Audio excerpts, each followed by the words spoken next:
উনি কংগ্রেসের যখন ব্যর্থতা মনে করেছেন, আমি বলছি না, তখন উনি তৃণমূলে যোগ দেন।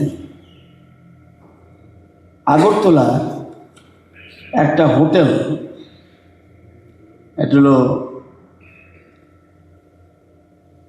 হোটেলটার নাম হলো রয়্যাল গেস্ট হাউস। আমিও তখন কংগ্রেস দলের মেম্বার ছিলাম।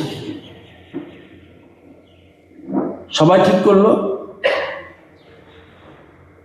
কংগ্রেসে থাকবে না, বিশ্বদা ধর্মনগরে।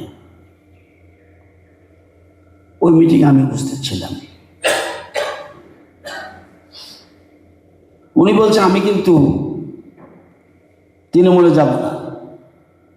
আবার টেলিফোন বলছে আমি যাব না, আমি যদি যাই ভারতীয় জনতা পার্টিতে যাব।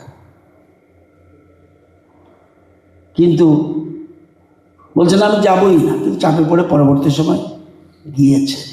আমি মিটিংয়ে ছিলাম, কিন্তু পরবর্তী সময় উনি বিজেপিতে এসেছে।